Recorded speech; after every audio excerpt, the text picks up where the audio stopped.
Hello friends, आप सभी को अपने चैनल एग्जाम प्री में स्वागत है।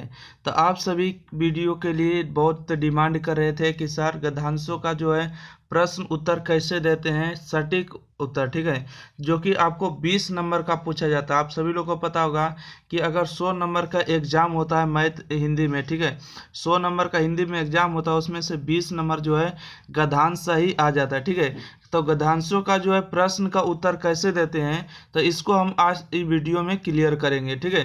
तो आज जो है इस वीडियो में 20 के 20 जो अपनी मुट्ठी में कर लेना है, ठीक है, और आपको नया ट्रिक से बताएंगे, ठीक है। आपको किसी भी प्रकार की कोई भी दिक्कत नहीं होगा, कोई भी विद्यार्थी ऐसा नहीं रहेगा जो नहीं सीख पाएगा, ठीक है। तो वीडियो को शुरू से अंत तक देखने के लिए आपको वीडियो को चैनल को लाइक सब्सक्राइब कर देना है, शेयर भी कर देना है, ठीक है। तो यह देखिए आपके एग्जाम में पूछा गया ही गद्यांश है, ठीक है। तो इनका ही प्रश्न उत्तर चलिए हम आपको बताते हैं। ओके, तो देखिएगा गद्यांश नंबर 1 आगे, ठीक है, जो भी है सेट देखिए आपको सामने दिख रहा होगा। तो गद्यांश को देखिए आपको बनाने के लिए सबसे पहले थोड़ा सा पढ़ लेना है, ठीक है, कि खंडवा और विषयनिष्ठ प्रश्न है, ठीक है, यानी कि विषयनिष्ठ प्रश्न है। कहता है निम्नलिखित गद्यांशों में से किसी एक गद्यांश को पढ़कर नीचे दिए गए प्रश्नों के उत्तर, यानी कि प्रत्येक जो है 2 अंकों का होगा, ठीक है। आपको जो प्रश्न दिया गया गद्यांश, ठीक है, आपको गद्यांश दिया गया, उसको पढ़ के आपको उत्तर देना है, ठीक है। तो देखिए आप सभी लोग को पता होता है कि जब एग्जाम हॉल में जाते हैं तो वहाँ पर समय थोड़ा बचता है, समय बहुत कम होता है, जल्दी से जल्दी काटा इधर से उधर भागते रहता है ना। थोड़ा सा आप एक लाइन को पढ़िएगा कि गंगा नदी हिमालय के गंगोत्री हिमनाद के गोमुख नामक स्थान से निकलती है, ठीक है। देवप्रयाग के बाद इसका नाम गंगा पड़ता है, जहां अलकानंद तथा भागीरथी आपस में मिलती है। गंगा भारत की सबसे लंबी नदी है, इसकी लंबाई 2525 मीटर है। हिमालय में गंगा की शीर्ष धारा भागीरथी कहलाती है। बांग्लादेश में गंगा ब्रह्मपुत्र से मिलकर पद्म कहलाती है। गंगा नदी ब्रह्मपुत्र के साथ मिलकर विश्व का सबसे बड़ा डेल्टा सुंदरवन डेल्टा बनाती है। गंगा नदी की अनेक सहायक नदियां हैं, जिनमें मुख्य है यमुना, सोन, दामोदर, शारदा एवं महानंदा इत्यादि, ठीक है। अब क्वेश्चन को पढ़ लिए हैं और क्वेश्चन को चलिए हम उत्तर देने आ रहे हैं, ठीक है। तो देखिए उत्तर आपको कैसे लिखना है ताकि आपको एक भी नंबर नहीं कटे। तो देखिए पहले प्रश्न कह रहा है कि गंगा नदी कहाँ से निकलती है, ठीक है। आपको उत्तर कैसे देना है, तो देखिए उत्तर आपको लिखने के लिए आपको देखिए यहाँ पर सबसे पहले दिया 1 नंबर, यहाँ पर देखिए खंडवा दिया, वस्तुनिष्ठ प्रश्न दिया, तो आपको वहाँ पर लिख देना है, इन दोनों लाइन को लिख देना और क्वेश्चन नंबर 1 कर देना है। और 1 का आप लोग कितना दे रहे उत्तर उसको जरूर दर्शाइएगा, ठीक है। जैसे कि हम यहाँ पर लिखेंगे कि 1 नंबर है, ठीक है, 1 नंबर लिखेंगे और यहाँ पर 1 के फर्स्ट करेंगे, ठीक है, यहाँ पर 1 के फर्स्ट हो गया और यहाँ पर जैसा ही लिखेंगे यहाँ पर उत्तर, ठीक है। और उत्तर में देखिए आपको क्या लिखना है, यहाँ क्वेश्चन पढ़िएगा, कहते हैं कि गंगा नदी कहाँ से निकलती है। तो यहाँ देखिए गंगा नदी हिमालय के गंगोत्री हिमनाद के गोमुख नामक स्थान से निकलती है, ठीक है। तो गंगा नदी कहाँ से निकलती है, तब हिमालय के, देखिए गंगा नदी जो हिमालय के गंगोत्री हिमनाद के गोमुख नामक स्थान से निकलती है, ठीक है। तो इसको लिखिएगा कहाँ से निकलती, कहाँ का जवाब हुआ गंगोत्री हिमनाद से निकलती, ठीक है।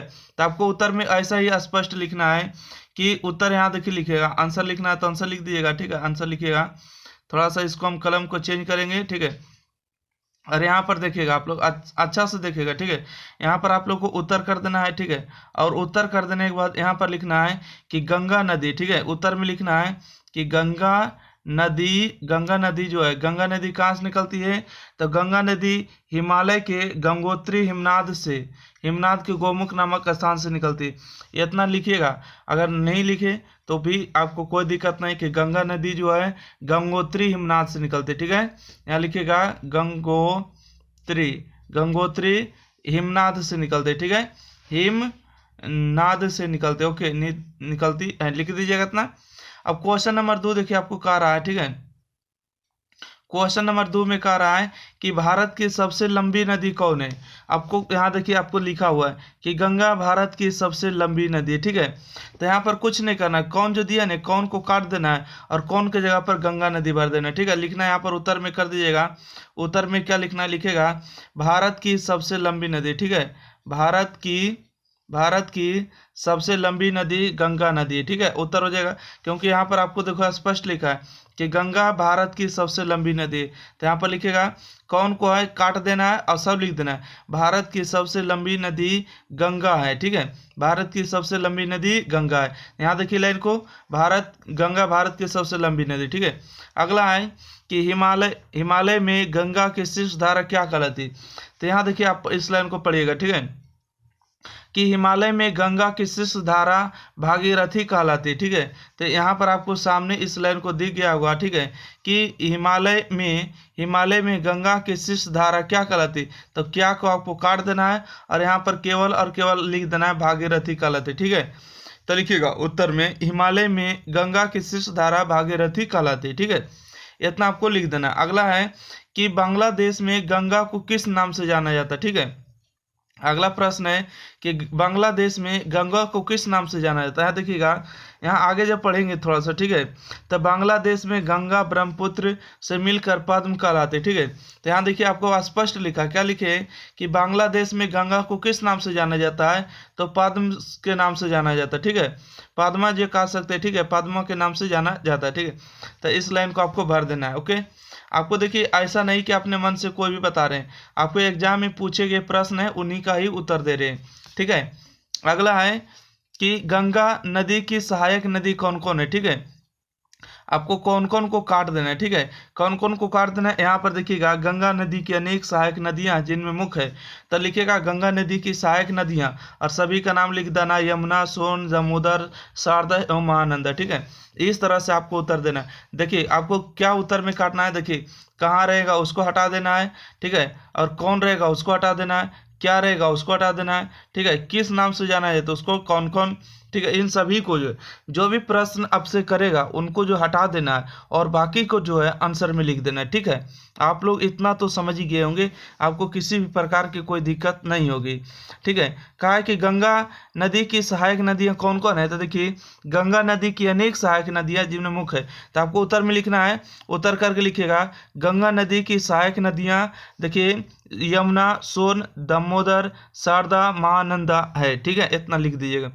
चलिए एक नंबर देखिए, इसमें अगर आप देखिए इसमें दो गद्यांश दिया रहता। ठीक है, का नंबर में का भी दिया रहता है और खा भी दिया रहता है, तो आपको बोला है कि एक गद्यांश को उत्तर दीजिए, आपको 10 नंबर हो चुका है। ठीक है, अब देखिए दूसरे गद्यांश का उत्तर देने के लिए आपको नीचे आना होगा। देखिए अब इसका उत्तर नहीं देना है, क्यों नहीं देना है, तो आपको देखिए एक नंबर के गद्यांश में का वाला का उत्तर दीजिए या तो खा वाला का उत्तर दीजिए। ठीक है, दोनों में से आपको एक ही किसी का उत्तर देना है। ऐसा नहीं कि आपको इसका भी उत्तर दीजिएगा तो 10 नंबर मिलेगा, नहीं। अब क्वेश्चन नंबर 2 में बनाने से ही उत्तर देगा, परंतु आपको हम सिखाने के लिए आए हैं, तो आपको हम चारों के चारों गद्यांश इसमें बताएंगे ताकि आप सभी लोग आराम से सीख सकें। अगला देखिए गद्यांश पढ़ते हैं, कहते हैं कि केदारनाथ अग्रवाल का जन्म 1911 ईस्वी में उत्तर प्रदेश के बाधा जिला में हुआ था। ठीक है, अब यहाँ से देखिए गद्यांश को थोड़ा सा बड़ा कर लेते हैं और यहाँ पर देखिएगा, यहाँ पर क्वेश्चन आपको दिख रहा होगा केदारनाथ अग्रवाल का जन्म कब हुआ था, तो देखिए कब को आपको केवल और केवल हटा देना। ठीक है, लिखिएगा केदारनाथ अग्रवाल का जन्म कब हुआ था, तो लिखिएगा सन 1911 ईस्वी में हुआ था। ठीक है, आपने जो कब को हटाए हैं, कब के स्थान पर भर देना है, सन 1911 में हुआ था। ठीक है, इतना भर दिएगा। आपको सेम टू सेम प्रश्न को लिखना है। ठीक है, इतना है तो सेम लिख देना उत्तर में। उत्तर में कैसे लिखेगा, तो थोड़ा सा इसको हम बड़ा करते हैं और इसके बाद हम आपको इसी तरह से प्रश्नों के उत्तर देना है। ठीक है, कहाँ नहीं पूछा इसलिए बाधा जिला का उत्तर नहीं देना, कब पूछा, कब मतलब डेट बताना है। ठीक है, हो गया। अब देखिए क्वेश्चन नंबर 2 बढ़ते। ठीक है, क्वेश्चन नंबर 2 में पढ़ेंगे।